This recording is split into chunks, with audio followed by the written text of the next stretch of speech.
Kannada cinema ನೋಡೋರಿಗೆಲ್ಲ ನಮಸ್ಕಾರ. MD Sundar ಅಂತ ಒಬ್ಬ ಕಥೆಗಾರನ ಹೆಸರು ಕೇಳಿದ್ದೀರಾ?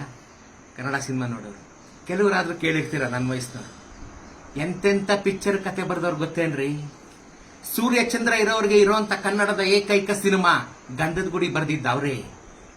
ಆಲ್ ಟೈಮ್ ಹಿಟ್ ಶಂಕರ್ ಗುರು ಬರೆದಿದ್ದವ್ರೆ, ತಾಯಿಗೆ ತಕ್ಕ ಮಗ ಬರೆದಿದ್ದವ್ರೆ, ಚಕ್ರವ್ಯೂಹ ಬರೆದಿದ್ದವ್ರೆ, ಒಲವು ಗೆಲುವು ಬರೆದಿದ್ದವ್ರೆ, ತ್ರಿಮೂರ್ತಿ ಬರೆದಿದ್ದವ್ರೆ, ಸಿಂಗಾಪುರದ ರಾಜ ಕುಳ್ಳ ಅವರದ್ದೇ, ಆಟೋ ರಾಜ ಅವರದ್ದೇ, ಕಿಲಾಡಿ ಕಿಟ್ಟು ಅವರದ್ದೇ, ನಾರದ ವಿರಿಜಯ, ಸಹೋದರರ ಸವಾಲು, ಅವಳ ಹೆಜ್ಜೆ, ಕಳ್ಳ ಕುಳ್ಳ, ನೀನನ್ನ ಗೆಲ್ಲಲಾರೆ, ಪ್ರೀತಿ ಮಾಡು ತಮಾಷೆ ನೋಡು, ಕಾರ್ಮಿಕ ಕಳ್ಳನಲ್ಲ, ಮೂಗನ ಸೇಡು. ಎಷ್ಟು ಪಿಕ್ಚರ್ ಬೇಕ್ರಿ?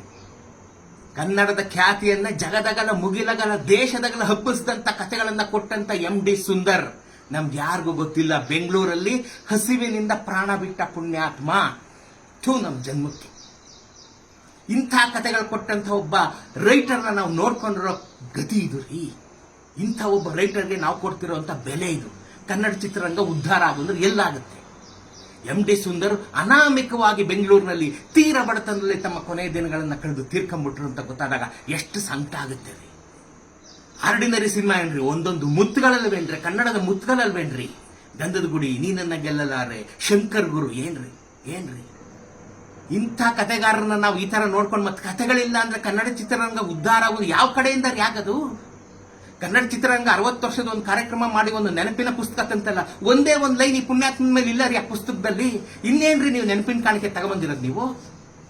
ಇನ್ನೇನು ನೀವು ನೆನ್ಸ್ಕೊಳ್ಳೋದು ಹಿರಿಯರನ್ನ ನೆನ್ಸ್ಕೊಳ್ಳೋದು ಹೆಂಗೆ? ಅವ್ರು ಕೊಟ್ಟಂತ ಕಥೆಗಳೆಲ್ಲ ಅಂತಂತ ಅದ್ಭುತವಾದಂತ ಸಿನಿಮಾ. ನೆನಪಿಗಾದ್ರೂ ಅವನಿಗೊಂದು ಒಳ್ಳೆ ಲೈಫ್ ಕೊಡ್ಲಿಲ್ವಲ್ಲ ನಾವೆಲ್ಲ ಸೇರಿ ಕನ್ನಡಿಗರು? ಮತ್ತೆ ಉದ್ಧಾರ ಆಗೋಂದ್ರೆ ಇಂಥ ಕಲಾವಿದರು ಎಷ್ಟು ಸಾವಿರ ಸಂಖ್ಯೆಯಲ್ಲಿ ಕನ್ನಡ ನಾಡಿನಲ್ಲಿ ನಿಟ್ಟುಸಿರು ಬಿಡ್ತಾ ಇದ್ದಾರೋ ಅವರ ನಿಟ್ಟುಸಿರಿನ ಶಾಪ ಈ ಕನ್ನಡ ಚಿತ್ರರಂಗಕ್ಕೆ ಬಿದ್ದಿದೆ ರೀ.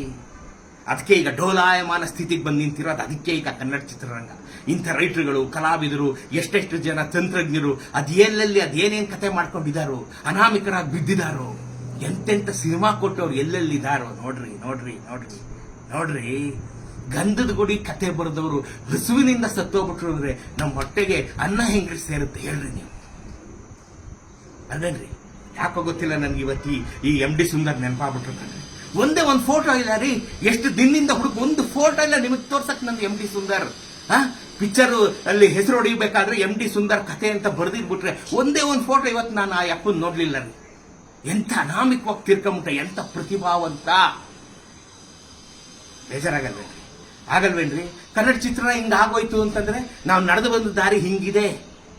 ನಮಗೆ ಕೃತಜ್ಞತೆ ಅನ್ನೋದೇ ಇಲ್ಲ. ಇಲ್ಲಿ ಈಸ್ಕೊಂಡ್ಬಾ ಪಿಕ್ಚರ್ ಮಾಡ್ದೋ ಹೋಯ್ತಾರ. ನೀನು 6 ಕಾಸು 3 ಕಾಸು ಕೊಟ್ರೆ ಕೊಡದೇ ಇದ್ರಿಲ್ಲ.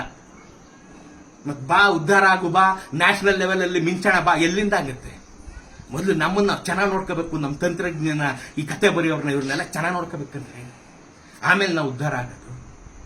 Sorry for the state of affairs. I am sorry ಕಣ್ರಿ.